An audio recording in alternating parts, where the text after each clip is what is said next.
نحمدہ ونصلی علی رسولہ الکریم اما بعد۔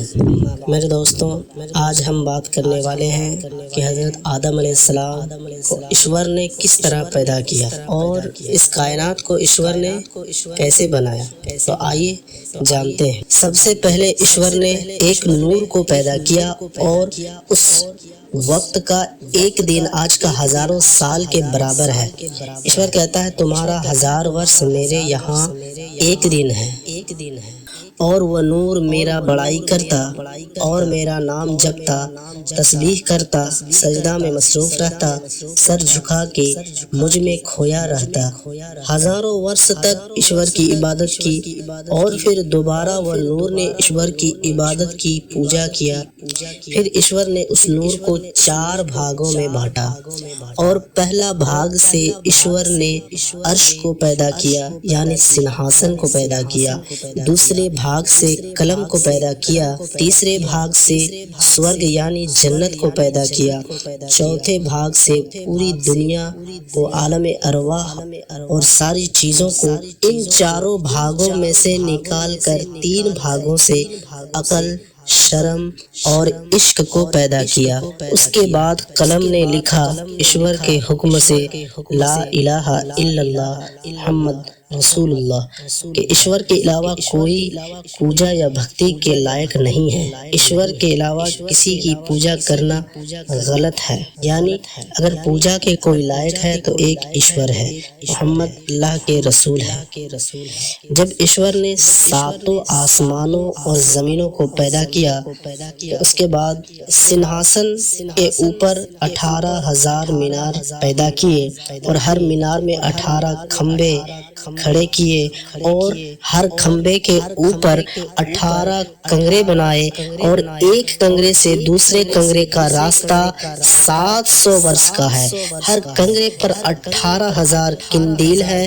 کندیل کہتے ہیں روشن کرنے والے یا اس کے بعد 4 فرشتے پیدا کیے، صورت آدمی کی شکل میں، دوسرا بصورت شیر کی شکل میں، تیسرا بصورت گدھا، چوتھا بصورت گائے کے ہیں۔ پاؤں ان کے زمین کے سب سے نیچے اور ان کا سر سنہاسن پر لگے ہوئے ہیں۔ اس کے بعد ایشور کا حکم ہوتا ہے میں نے ساری چیزوں کا طاقت دیا جو کچھ سارے کائنات اور زمینوں میں ہے، تم عرش کو اٹھاؤ۔ پھر انہوں نے زور دیا مگر نہیں اٹھا سکا۔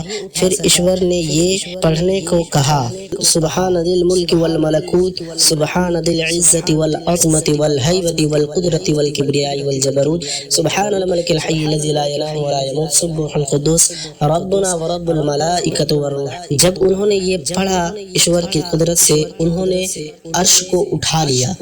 پھر ایشور نے لوح محفوظ بنایا۔ لوح محفوظ وہ اسپیس جہاں کائنات کی ساری ڈیٹیل ہے، اس کی اونچائی 700 برس جانے میں لگ جاتا ہے اور اس کی چوڑائی 300 برس جانے میں لگتا ہے۔ جب سے کائنات چلی اور جب تک چلے گی وہ ساری چیزیں لوح محفوظ پر لکھ دیا گیا ہے۔ پھر ایشور کی آواز آتی ہے کہ مٹاتا ہے ایشور اور ثابت رکھتا ہے جس بات کو چاہتا ہے، اور اسی کے پاس ہے اصل کتاب۔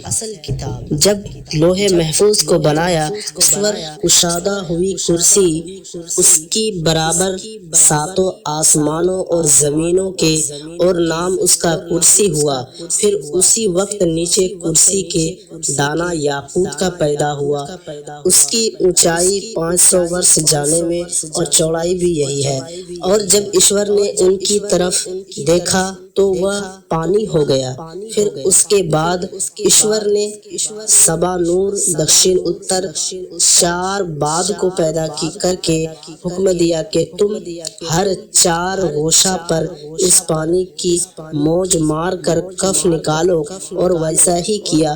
ایشور کی قدرت سے آگ دھواں دار پیدا ہو کر اس پانی پر گئی، اور اس سے دھواں نکل کر درمیان کرسی مٹی کے اور پانی کے ہوا، اور اسی دھوئیں کو ایشور نے 7 پارا کر کے، ایک پارے سے پانی، ایک پارے سے تانبا، ایک پارے سے لوہا، ایک پارے سے سونا، ایک پارے سے چاندی، ایک پارا سے لال موتی پیدا کیا۔ اس پانی سے پہلا آسمان بنایا، ایک پارے سے تانبا دوسرا آسمان بنایا، ایک پارے سے لوہے کا تیسرا آسمان بنایا، ایک پارے سے چاندی کا چوتھا آسمان بنایا، ایک پارے سے سونے کا 5واں آسمان بنایا، ایک پارے سے موتی کا 6واں آسمان بنایا، اور ایک پارے سے لال موتی سے 7واں آسمان بنایا، اور ہر آسمان کا دوری 500 برس کا ہے۔ اس کے بعد ایشور نے اپنی قدرت سے مٹی کو پیدا کیا، اسی جگہ پر جہاں ابھی مکہ ہے، خانہ کعبہ ہے، اور جبرائیل، میکائیل، اسرافیل، عزرائیل کو حکم ہوا کہ اس مٹی کو پھیلا دو۔ انہوں نے ویسا ہی کیا، اور پھر یہ زمین اسی مٹی سے بنا۔ اس طرح سے ایشور نے عرش، قلم، کرسی کو پیدا کیا۔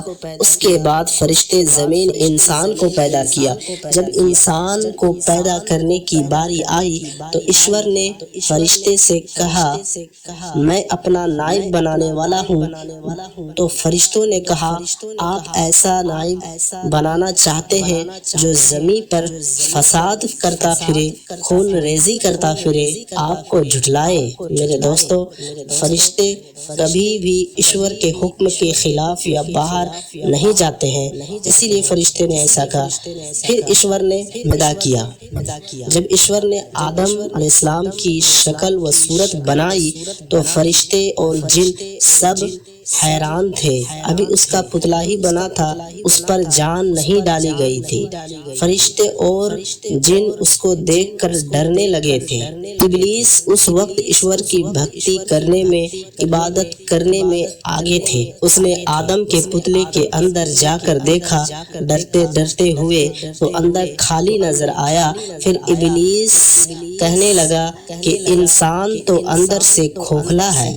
اس طرح کئی ہزار سال بعد جب ایشور کا حکم ہوا کہ آدم کے آگے سجدہ کرو، سب نے سجدہ کیا، مگر ابلیس نے سجدہ نہیں کیا۔ وہ اہنکار آ کر کہنے لگا کہ میں آگ سے بنا ہوں، اور آگ کی لو اوپر جاتی ہے، یہ تو مٹی سے بنا ہے اور یہ نیچے جاتی ہے، اس لیے میں مٹی کے سامنے سجدہ نہیں کروں گا۔